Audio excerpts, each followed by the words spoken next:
guys, welcome back to my channel. So today I'm going to be doing a first impression slash demo review on the new Too Faced face setting powder. If you guys are ride or dies here since the beginning, you guys know the Too Faced Born This Way collection is my all-time favorite foundation, concealer, the whole 9 yards. Too Faced kills it when it comes to, first of all, their packaging, and then second, their products. I absolutely love them. They're one of my all-time favorite brands. So when they came out with this powder, you guys already know I had to get my hands on it, and I thought I would review it with you guys today. I do have the Too Faced Born This Way liquid foundation as well as the concealer to kind of go along with the theme here. So if you guys are interested in seeing my thoughts on this powder, then just go ahead and keep watching. Quickly, we're just going to prime the face together. I already did my moisturizer. The moisturizer that I use is the Cetaphil moisturizing cream. I have talked about this before. Super affordable. You get a lot in this. I believe this is $10.99. I got mine at Target or Walmart. They both sell them there. So it looks like this. I absolutely love this cream. So if you guys are looking for a affordable moisturizer, check the Cetaphil moisturizing cream out. I'm going to be going in with the Fairasoli Unicorn Essence Drops. I've only used these once, and I don't know how I feel about them, so I thought I would give them another try. They're these super pretty pink drops that you guys see all over Instagram where they're doing the teardrops and stuff. Honestly, I'm not even going to try and be cute with it because, like, you guys see the results here. I really don't know how those people do that, so we're not going to play around. We're just going to put this all over my skin. I really like the way it smells. It kind of smells like cotton candy. To be honest with you, I don't even know if it really does anything for my skin. Like I said, I've only used it once. So it's kind of smoothing out my texture, and it's getting kind of tacky, which is good for the foundation application we are going to be doing. I'm going to be going in with Too Faced Born This Way foundation, my all-time favorite, hands down, #1 foundation. This is my very first foundation that I've ever purchased, like ever, when I first started getting into makeup. I didn't go to the drugstore, didn't do all the Maybelline and stuff. I went straight to this. So it's been my ride or die. I am in the shade Ivory. Sometimes I switch between Ivory and Vanilla. It really just depends, I guess, on the bottom half of my body. I don't self-tan. I don't know. Sometimes it looks better with Ivory, Vanilla. I don't know. So just going to shake this up, and we're going to put it all over my face. I'll be taking my Real Techniques face sponge. It is damp. Make sure you guys always use a damp sponge when you are applying foundation or anything like that, just because it will help absorb if you put a lot of extra product. But if you're putting in a dry sponge, it's not really going to do anything. It's just going to kind of leave it patchy. So make sure your sponge is damp. It doesn't have to be soaked. Just make sure it is damp and easy to move your foundation around. This is about 1 pump of foundation so far, and as you guys can see, it did cover it very well. Then for concealer, I'm going to be going in with the Too Faced Born This Way concealer in Fair. Again, I love the way it smells. Literally smells like coconut.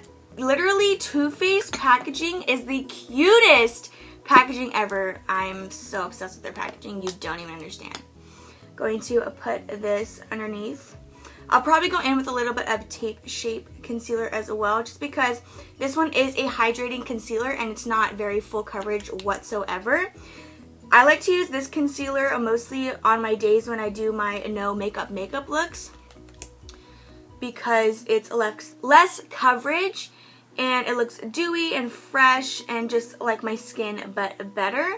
But typically, if I'm going for a full face of makeup, this isn't a typical concealer that I would definitely reach for, and it does kind of have a peachy undertone to it. I don't think you guys can see it, but it does have a peachy undertone to it. So before I blend this all together, I'm going to put a little bit of Tarte Shape Tape Concealer in Fair as well, just to highlight the bottom just a little bit more. I love my under eyes, super bright. Forehead as well, and then going back in with the Real Techniques sponge to blend this all together. See, it kind of just brightened it up a little bit more. That's why I like to put that one towards the bottom, so it brightens up the bottom, and then the peachy undertone will cancel out any darkness that I do have underneath of my eyes, which I don't have too much, thank God. As you guys can see, this concealer also blends out super well. So if you have dry skin, the concealer, the Too Faced Born This Way concealer is good for you. I don't know if you guys can see, my under eyes and my T-zone as well are very, very dewy, which doesn't bother me because I do have very, very dry skin, so I do love a hydrating concealer. But if you guys are looking for something that's, you know, not dewy, I would go with the Tarte Shape Tape or Urban Decay or something else like that. I wouldn't typically reach for the Too Faced Born This Way concealer if you do have oily skin. I mean, you are going to set it with a powder, but it could tend to move throughout the day and it would probably be a hot mess. So I'm just going to tap any of the creases underneath, and we are going to jump into what you all are here for, which is the Too Faced setting powder, the ethereal. I don't really know how to say that. I'm gonna go ahead and show you what it says right here. Setting powder. So it looks like this. It came in a pretty pink box, but I threw the box away because I just put it in my drawer into the category of things I need to do for videos on here. So I threw that box away, but it came in their pretty pink boxes that they usually come in. So it looks like this, the same gold packaging, says Too Faced on here. It's the plastic container, and then it's a twisty top. And the thing that I like about this is it's not like your typical sifting and it kind of gets everywhere. You pop open the top and then you have your powder, so you kind of save more product this way. So you pop it up, and then I will go ahead and put it in here. Now this is looking like a yellowy powder. I don't know if I would set my entire face with it, but we'll see. But I don't know if you guys can see, it's coming off white on camera, but it does look like a banana powder. And the feel to it, it feels velvety, but it does feel like a face powder. It doesn't feel like a super soft powder like the RCMA translucent powder or even the Airspun translucent powder. Like this one feels like a face powder, so we're going to go ahead and test it out. So again, I'm going to go ahead and go into the damp sponge just to further blend out any creasing that may have formed. And then I typically don't bake because I do have dry skin, but a lot of people have been baking with this powder. So we're going to bake. My sponge is still damp, and I'm going to press into the powder and get a good amount on there and place it underneath of my eyes.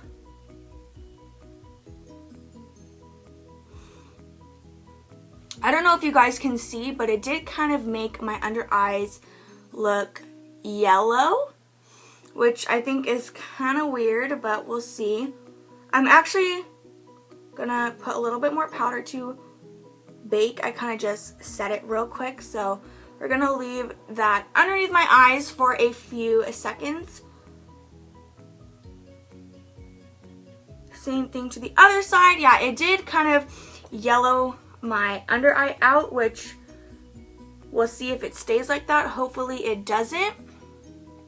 But I'm going to leave this to bake for a little while. So I'm just going to take my Kat Von D Shade and Light contour brush and lightly dust the excess powder from my under eyes. You don't want to go too crazy because you're going to take away the coverage, but as well as my T-zone.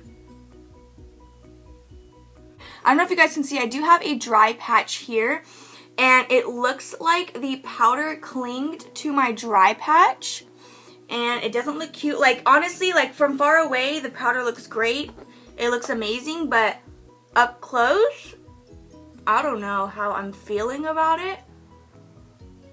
I'm just adding a little bit more because honestly, I'm not liking how it dried up my dry patch, and you could kind of see that it emphasized it. And like I said, it kind of gave a yellowy undertone to my eyes, which I don't typically like to go for, but it's no different, I guess, than putting a banana powder underneath of your eye. So I'm going to go ahead and take my Real Techniques face powder brush, dip whatever is left in the cap that we did, and I'm going to put this all over my face. First, pat it in, and then we will do circular motions. Honestly, I'm not really too sure. I don't know if it oxidized the concealer. I'm not too sure, but it does look like a yellow tint to me. So setting the rest of my face with the powder, it doesn't feel as cakey. Maybe because I do have dry skin, baking with this powder is not the best thing to do, because just kind of lightly tapping the rest into the rest of my face doesn't feel as drying as my under eyes did. Just going to go ahead and drag it down here. I think the combination of the Too Faced Born This Way foundation as well did play a huge part in it. I don't know if I would use a super drying matte concealer and then go in, not concealer, foundation, and then go in with this powder, just because it already does feel drying.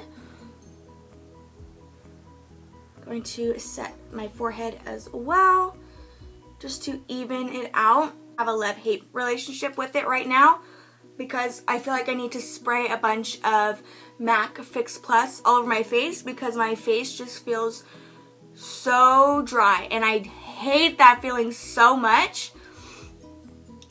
But overall, it does look like a nice powder. It does look like my skin, except for that little dry patch right there. But I think if my skin was, this isn't the best my skin has ever been. Like I said, I do have a couple dry patches, but when my skin looks so smooth and everything like that, then I feel like this powder would work for me. I would give this powder a, let's go with a 7 out of 10. Like, it's not terrible, but it's not like worth the hype that I think everyone is saying.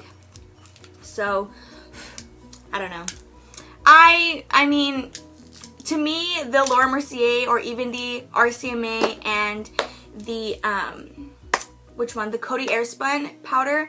To me, those work a lot better underneath of my eyes. That's just maybe because I've been using them for so long. But to me, this powder just feels so drying. So if you have dry skin, like super dry skin to the point where you have patches, I would kind of stay away from this, in my opinion. But, you know, try out the foundation and the concealer and things like that. If you do have dry skin or even oily skin, you can use this foundation as well. But the powder, if you have oily skin, try it out. If you love the foundation or just Too Faced in general, try it out. But my dry skin guys and gals out there, I would get away from it. But it does look super flawless, my face on camera, and overall my face does look super flawless and born this way. I do like the finish of my face, but I don't like the dry, scaly feel to my face. I did have to spray quite a bit of the Smashbox Photo Finish Primer Water to kind of absorb the powder. I didn't even put a lot of powder on all of my face. I did kind of put quite a bit underneath of my eyes to bake. I wouldn't recommend baking with this powder if you do have super, super dry skin. In fact, if you have super, super dry skin, I would kind of, you know, not use this powder. Use it sparingly if you do have super dry skin, but if you do have oily skin, go for it. This is going to be your favorite powder ever, I can guarantee you. I do love the way my face came out, except this little nasty dry patch I have right here. I don't know if you can see it on camera, but I can see it and it's bothering me. But overall, the powder, I would give it a 7 out of 10. Again, to me, it's too hyped up. Honestly, the way I see it is, YouTubers, beauty vloggers, all these people kind of hype up a certain product and then everybody needs to get it. Or they kind of, you know, say they hate a product. For example, the Subculture palette, all of the, you know, controversy on that. A lot of people hate it, a lot of people don't. So if a good group of people that are super popular don't like it, the whole world's not going to like it. I feel like that's the same with this powder and just the same with a lot of things in the beauty community. That's why I wanted to sit here. I hadn't seen a lot of videos on this powder, so I wanted to sit here and do this, give you my thoughts on it. So again, if you have dry skin, wouldn't recommend it unless you want to drench your face in a setting powder or not setting powder, a setting spray. You see, I'm getting my words all mixed up here, but I do love the way that the look came out. Super natural. The finish is beautiful. Honestly, like, I'm looking at myself in the viewfinder. The finish on my face is beautiful. I'm not liking the dry patches.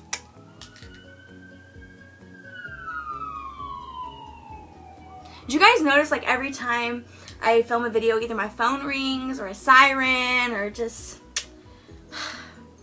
Anyway, Don't forget to subscribe to my channel. Give this video a thumbs up if you did like it. Leave me a comment down below letting me know what you guys would like to see next, what you want me to review next, or anything like that. Let a girl know down below. I love you guys so much. I'll see you guys in my next one. Bye.